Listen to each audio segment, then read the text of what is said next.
Coaching in Session. Your exclusive destination for unparalleled personal and professional growth. With your host, Michael Rearden. Whether you choose to live within limits or break free, your mindset journey begins here. Education is not something that you can just go to school and by the time you're done with 8th grade or maybe 12th grade or maybe even college, depending on where you want to go, that it's just over. I know when I was in school and I was like, I can't wait to be done with school. I can't wait to be an adult and I don't have to read anymore. And I don't have to learn. And oh man, I can tell you today how naive I was or maybe how ignorant. You don't necessarily know what you need until you need it. For example, we can use a toolbox analogy. If you are maybe fixing something in your home and you find that you need a specific tool, and maybe you have a toolbox and you go in the toolbox and sure enough, you don't have it.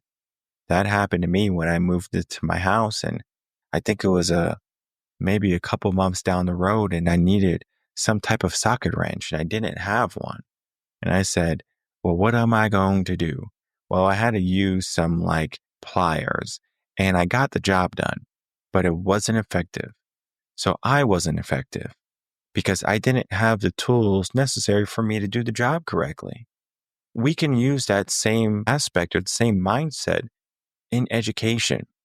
Now, the curriculum does a good job at, teaching you the basics, maybe the reading, maybe the writing, maybe the math, right? But then again, we can look at America and how we are not showing up. We will spend all this money on schools and on students, but there's a possibility that they might be 15, 16-year-olds and don't know how to read or don't know how to do basic math. It's sad to say the school system is broken. Of course, I wish that the curriculum would just give you everything that you need and that you are ready for the real world after you're done with school, but that is not the case. I remember when I was teaching and I saw the kids leaving from whether it be 5th grade going off into middle school or it be from middle school going into high school or high school going off into college. We can look at those individuals and we say, all right, you're ready. Then we did a good job. But oftentimes we as teachers, I'm sure we can look at our students and we can say, I wish you the best. I know you'll do good. Because knowing that they do good will mean that they have some common sense to them, that they can apply critical thinking, that they can do the right things, that they are going to be studious. But even though we know that they have the ability and the potential to do so, there's going to be external stimuli that's going to have some effect on them. I talked about how, when I was 20, 21, I'll go out and go drink and stuff like that and go party. And sure enough, doing those things are not a good thing, right? How many college students do you know who will say, oh, man, I wasn't serious in college because they get their first taste of being an adult. They're off by themselves and they don't have to raise their hand to go to the bathroom. And so it's almost like a culture shock. I remember the first time in college, I was a freshman. I, raised my hand to use the restroom and the teacher just looked at me and said, just go if you want to go. And I was like, whoa, look at this power that I have. And it was just stepping into being an adult. This is all to say that the schools are not teaching you exactly what you need to know before you reach adulthood. And so we need to figure out what is beyond the curriculum. And so I have this article here, Beyond the Curriculum, the Power of Self-Help and Self-Education. And in this article, we talk about how the curriculum helps you learn and read and write and calculate things. But then you get into the whole aspect of why are children not financially literate? Why don't they know how to do their taxes? Or maybe why they don't know real life skills like cooking or cleaning or sewing. And you might say that this is going to be the responsibility of the parent. Sure, right? The parents are going to have to teach them many things. But then at the same time, what are you doing in school for the 6 to 8 hours that you're there?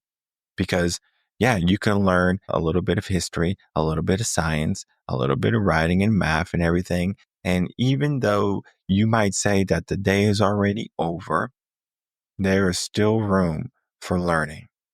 We can give kids homework. We can give kids tests and quizzes, and we can test them on all these standardized tests that takes weeks at a time, weeks, not just days, weeks of the school year.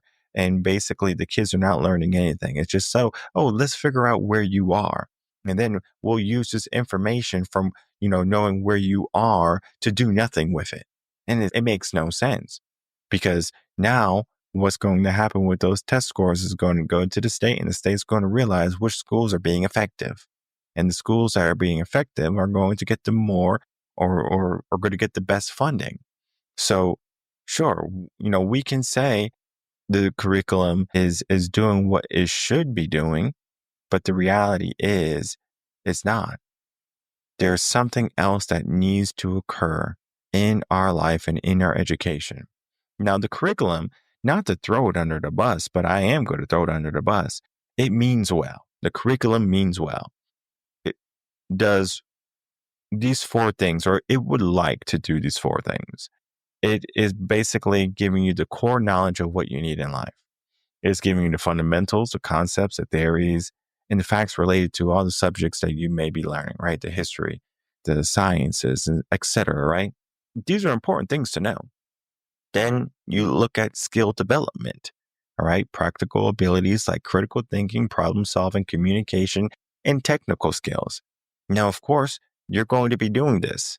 Now, you will have maybe good teachers that will really focus on critical thinking. You might have teachers that have you come up into the front of the classroom and give presentations, right?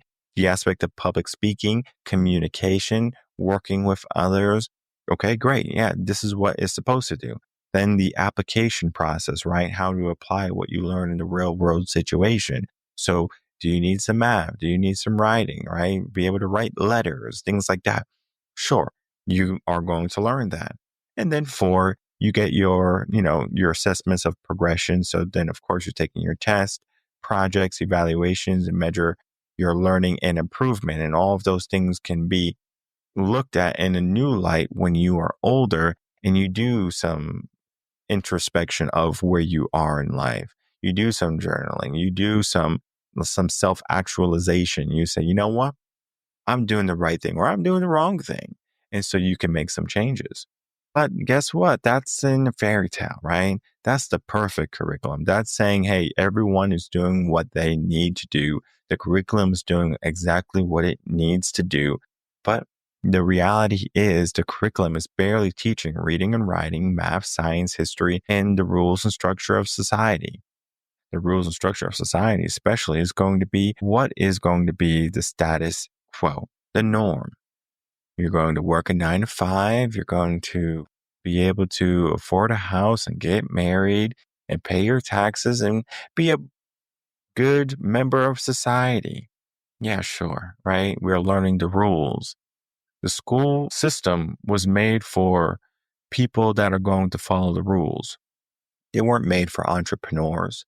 They weren't made for people who, wanted to, step away from what everyone else was doing. Sure enough, most people, they fall into this comfort. They fall into this idea. In a sense, they're brainwashed. Now, not to go too deep into that, we as people should have the ability to choose what we want. But then again, there's just so much influence on the things that we have been doing and that we have done, then it's easy for us to kind of go down the wrong path. How many doctors do you know, or how many people who went into business who didn't really love that profession?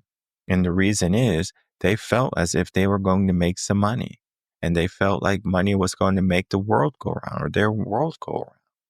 And sure enough, right? Money can help. Money can, pay the bills and feed you, give you a roof over your head. But the reality is there's a cap on your happiness and money. If you make, it's like 75,000, it's like 75,000 dollars, like there's really much more happiness. Of course, you might try to elevate your lifestyle, but the lifestyle that you're trying to live versus the lifestyle that you could live is not pertinent to what happiness is in the money cap. So you can live in a mansion, maybe 5 bedrooms, 3 baths, and you might say, this is my lifestyle. But then again, you can live in a 1,500 square foot, 3 bedroom, 2 bath house instead of the 3,500 square foot mansion. And you can find yourself just as happy. Now, of course, you might be looking at that mansion saying, it's a goal. Oh, I wish I wanted it. But the reality is, it's not going to make you any happier.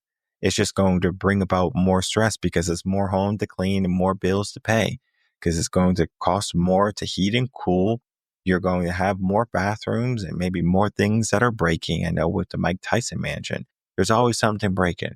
If you have like a home that's like 50,000 square feet, I have a client that was a home 50,000 square feet. And I was like, this is too much home.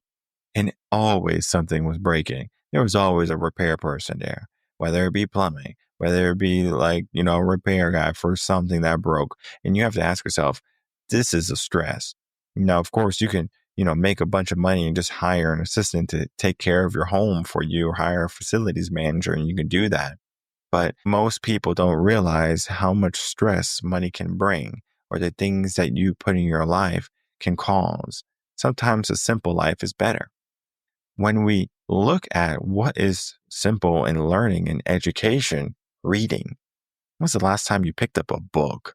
Like literally a book. I have books here. I don't want to move it, but then I have a lot of books over there. I have books on my little bookshelf. I have another bookshelf in the guest room. Plenty of books in this house. Of course, we have Kindle books. We have audio books, because at some point, I'm not going to hoard all of these books that I had in my life. I'm going to donate them to the school or something. I'm going to say, these are really good books, and I'm going to pass them on, because I might like to read certain books again and again, and I might want to have my kids read certain books. Yeah, sure. I might keep those specific books, but the reality is most of the books that I have are going to be given away at some point, whether it's because I'm alive or if I'm not alive. We take the knowledge and we learn. But then just because I got rid of a book, it doesn't mean that I'm not giving myself any more books. It's the aspect of space. I'm not going to clutter my home with a whole bunch of books because I understand the importance of them. No, I'm going to say, all right, I learned what I needed. Maybe you get a library card. You can get a book for 2 weeks and you can read the book and then bring it back. This is the aspect of what education is. We figure out what we need and then we go ahead and we do it. In this blog, Beyond the Curriculum, I talk about the importance of self-help and self-education, because there is a significant gap in our learning by the time we leave school. And it doesn't matter which school you leave, even college, there were so many more things that I had to learn in the real world. Because when I wanted to be a teacher, for example, you go to school to be a teacher, you learn about the basics and you learn about the methodologies and you learn maybe a little bit of classroom management. But it's not until you go into the classroom and you have to apply the skills and you figure out what works and what doesn't work, do you really understand what it is to be a teacher? Because yes, I can say with confidence that schooling or college set me up for a better path in my career. But I can also say with certainty that I could also did it without college.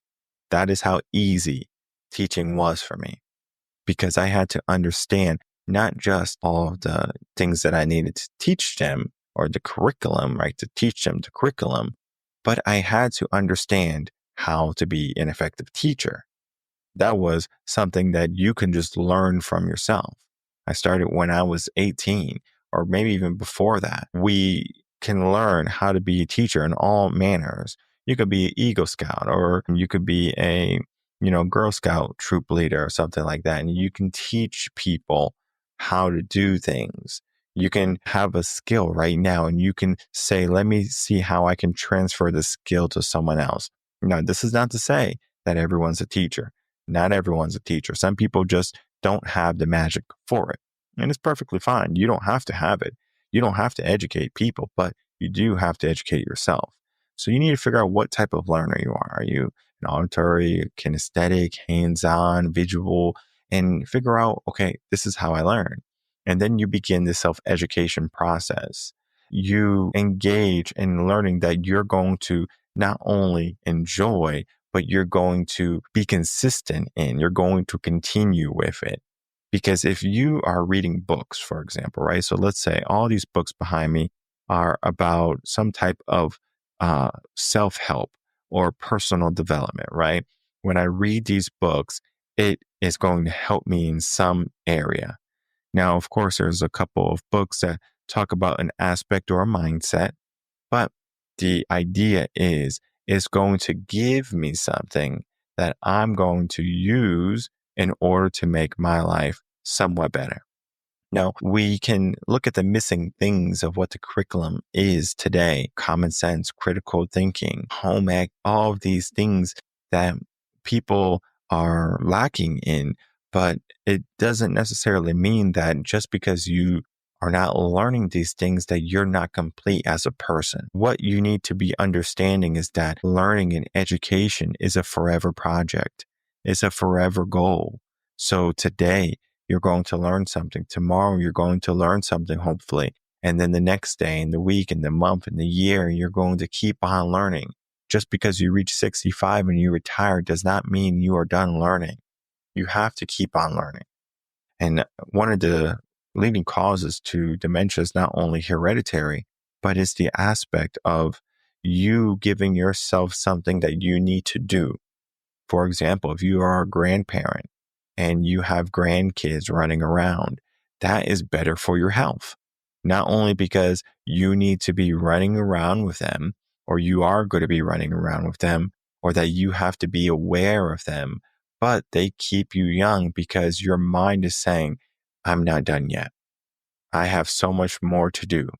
I like to think of like when you are maybe camping, or if you are out in a stressful situation, your body's giving you exactly what you need. But the moment you go home, or the moment you get a chance to kind of relax and kick up your feet, man, all the soreness, all the tiredness, all the fatigue comes and hits you all at once. This is when you probably say, I need a drink. And then you're like, okay, I'm going to drink and I'm going to relax. I'm going to watch my shows, and I'm not going to do much more than just sit here and veg out, because you have exhausted yourself more than your brain could handle at the time, right? Just because the brain does it doesn't mean that it's acclimated to it. I remember when I was a teacher, after the summer vacations, which were lovely, right? It was lovely vacations. I would come in and I would teach my, 6 to 8 hours, whatever it was. When I went home the first couple of days, I'm taking a 2-3 hour nap. And I'm like, whoa, what is happening? Right? Like, why do I need this 2 to 3 hour nap? And the reality was I wasn't used to be, standing, dancing, moving, teaching, paying attention to all the kids and making sure they didn't do anything wrong. I had to get back into the mix. And sure enough, after a couple of weeks, I didn't go home and take a nap. I went home and had to create lesson plans or whatever I had to do. So we acclimate to what we have to do. We adjust. We get used to. So you get used to standing. You get used to teaching for long periods of time. You can be a construction worker and you get used to doing that. Of course, if you just have a regular job, just sitting on your butt all day, remote work, you get used to that. All right. You get lazy. All right. You also get used to education. You can get used to learning. You can get used to reading. Now, it's an easy aspect to give yourself a bit of intention. I know for me, I created a schedule. It's a 24-hour schedule. I do this for a lot of my clients. We create a 24-hour schedule and we figure out where we have time. Because there's 24 hours in a day. Let's figure out, where our time is going. If our time is going somewhere that it's not supposed to go, let's change it. And then we figure out what you would like to add. And one of the things I added was reading. And I was like, I'm going to spend some time to read. And I did it right before bed. And I said, I'm going to start reading maybe at 9 o'clock, maybe at latest 11 o'clock, depending on my day and what I had for the next day. But I was waking up 4 o'clock in the morning. So I would start reading around 9:30, etc. Because I would start to, wind down at 7:30. I would wash all the dishes. I would take a shower. I would get ready for the next day, make sure all my clothes were out. And then I said, okay, I'm all set. The dog was walked or whatever. I'm going to sit in my bed and I'm going to read my book. And so I would read my book and I would, get close to falling asleep and I would turn off the lights and then I would go to sleep and wake up in the morning, go to the gym, do it all over. Many people, when it comes to their education, they are just going to look for entertainment instead. I would rather be entertained than educated. It's the mindset of most people. Now, if you can just shift that marginally, you will make tremendous strides in your life. So you need to get into the mindset of what type of information can I begin to put in my mind that's going to help with my circumstances, my personal development, whether it be yourself or maybe just looking at the aspect of family, right? Figuring out how to make everything work together. If you are struggling in an area, get the tools, get the books, find the coaches and the mentors that are going to help you in those areas. Because I know many people when they, find themselves at a standpoint, like a standstill, they're like, I have two choices. I can either learn this myself or I can ask someone to do it for me. And at some point, there's a power of delegation that you have to understand where you are not going to know everything. For me, like I don't know everything, of course. And there's people who know more than me. I know when it comes to like editing, there's better video editors than me. I know when it comes to website development, there's better website developers than me. I don't know how to code. There are people who know how to code and they can do it in their sleep probably. So I have to understand that there's some skills that I would like to learn, and there's some skills that I don't want to learn. And the skills that I don't want to learn, I delegate. I will pay for them. And so when it comes to your self-help and your self-education, the curriculum is going to give you a blanket of what you need to know. But then again, the curriculum, as you know, is not going to prepare you for the real world. So you have to figure out what type of world you would like to live in, what type of world you would like to create. And you need to figure out what type of tools you'll need to build the world that you would like to live in. Because if you want to be, for example, a day trader, right? The world that you have to build is very different than a person who just wants to be a teacher. Now, of course, a teacher can be a day trader on the side, but it's not going to work really because if you're going to school from, 6 in the morning to 3, you're missing prime time for your day trading. And of course, you can create your charts and you can have stops and goes and stuff like that. But the reality is you have to be fully present in that day trading. It requires an immense amount of focus and your focus is just somewhere else. So you might not have any type of inclination to want that or to keep on doing that. You might be happy with your 401k and your mutual funds. Great. Those are great tools for you, for your retirement, for your financial freedom. There's going to be multiple ways for you to get money now and then. It is important for you to figure out what type of learning you need now and later. For example, maybe you need to learn about being a parent. School doesn't teach you about being a parent. School doesn't teach you about diets and healthy foods. And if it does, it's not enough. Because I, again, have taught in schools. I have went through schools myself. I can tell you exactly what I learned. And I can tell you, yeah, sure, they give you some things that, eat your vegetables and to do this. And, your sex ed is literally 1 day or 1 week or something. And it's just not enough. And we have to do better, not only for ourselves, but for our children. So as a parent, You are going to be educating your children through lectures and, giving them wisdom and telling them stories.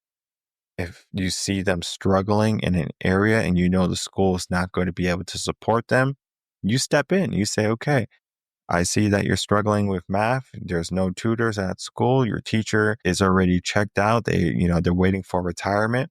Yeah. I, as much as I wish that, for you to say, take your kid out of school and put them in a new school, some districts don't allow that. It's very difficult in some schools or districts because it is by where you live. So if you live in a certain area, you can go to this school and they might have another school, right? But maybe that teacher is friends with the other teacher and now there's a whole big problem or something like, and, you can, test the waters and you can figure out what's the right school. You can get private schooling. You can get, do homeschooling and get tutors.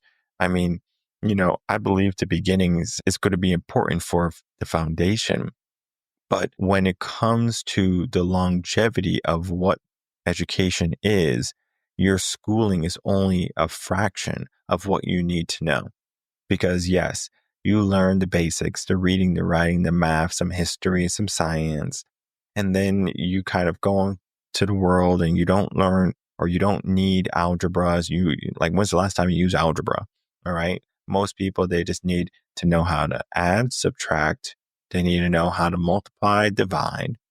And then, of course, if we can look at history is important to understand historical facts. And also probably the reading and writing are going to be key components because when you're driving, you're reading.